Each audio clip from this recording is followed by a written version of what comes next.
consigo ter nem pra gastar. Eu já corri de vento em popa, mas agora com que roupa?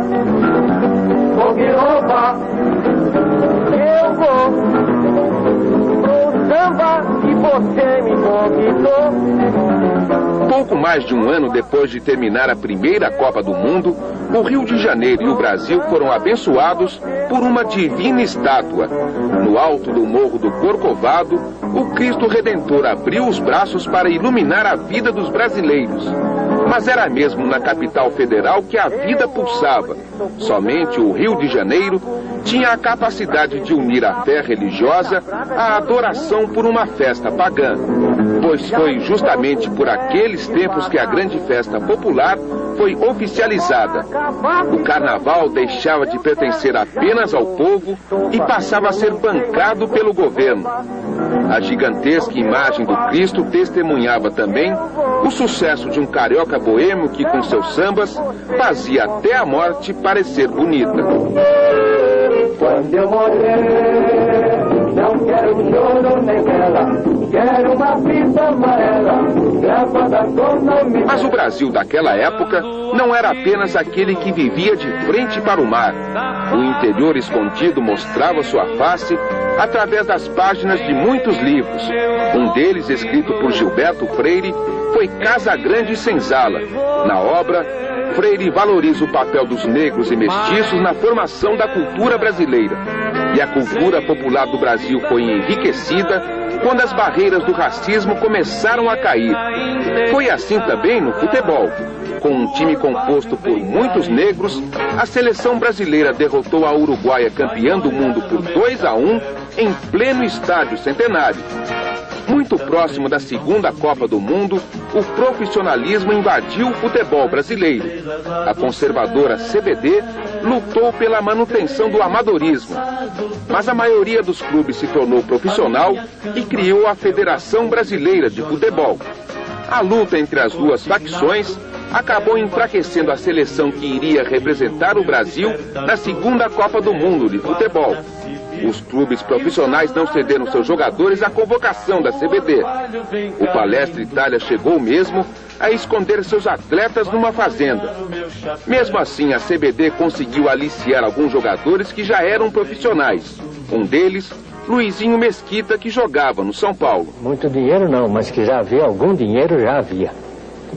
E de maneira que nós, quando fomos para a Europa, nós já tínhamos uma gratificação especial por jogo ganho e tínhamos também, foi combinado também isso no navio, uma diária para que nós pudéssemos fazer uns passeios, umas compras, assim, mas já havia algum dinheiro. Sim.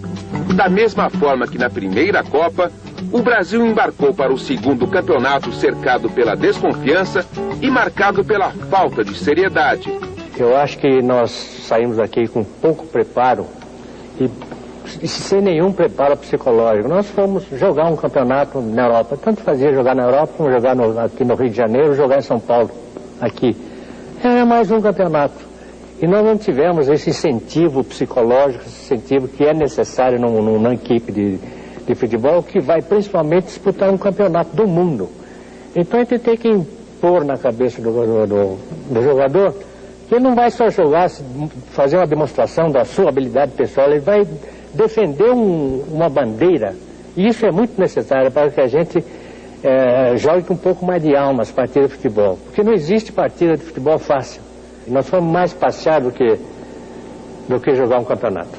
Depois de 11 dias de viagem, os jogadores brasileiros encontraram uma Itália que respirava futebol. Insufladas pelo fascismo de Benito Mussolini, as massas italianas lotaram todos os estádios. Assim foi também no primeiro jogo da seleção brasileira, no dia 27 de maio de 1934. 40 mil torcedores se acotovelaram no estádio Ferraris, em Gênova. Pena que, para o Brasil, a Copa do Mundo durou um jogo só. A Espanha do grande goleiro Zamora venceu por 3-1 e obrigou a seleção brasileira a voltar para casa. Não havia vez que você chegasse na área daquele danado espanhol que ele não estivesse gritando com toda a defesa dele. Então a defesa jogava jogava olhando para frente, sem precisar estar olhando se tinha alguém por trás ou não. Ele dizia, para aqui, para a direita, cuidado com o fulano, cuidado com o Betano. E a pessoa ia cercando e fazia bloqueio perfeito para ele. Eu acho que depois que nós perdemos, foi uma decepção geral. E o Luiz Vinhais, naturalmente, ele alegou alguma coisa convincente para a cúpula da nossa embaixada, da nossa excursão, e foi permitido, então, o desligamento da sua chefia como treinador, e ele, então, voltou para São Paulo. Eu não sei bem o motivo por que foi. Aí completamos o nosso turismo, né? Começamos a viajar para tudo como foi para isso. E foi uma delícia, fomos parados até na Iugoslávia. Nós entramos no primeiro tempo. Primeiro nós cantamos uma macumbinha no vestiário, né? Para dar sorte. Uma reza lá e negócio e tal, só faltou o defumador que nós não tínhamos levado daqui. Mas a cantoria houve. Entramos no campo e começamos a jogar e começamos a dar risada, porque os iugoslavos eram gozados, sabe? Eu não sei, o calção deles era mais comprido que o nosso ainda, era uma coisa muito engraçada o negócio. E entramos em primeiro tempo, 4-0, do nosso lado. Voltamos para o vestiário e disse, esses gringos aí não são de nada, né? Então entramos dando chaleirinho de cacaiá e não sei o que. Resultado, 8-4 para eles. A final da Copa de 34 foi disputada pela Itália e pela Tchecoslováquia. O jogo no estádio do Partido Nacional Fascista em Roma foi assistido por mais de 73 mil pessoas. A vitória sofrida aconteceu somente na prorrogação.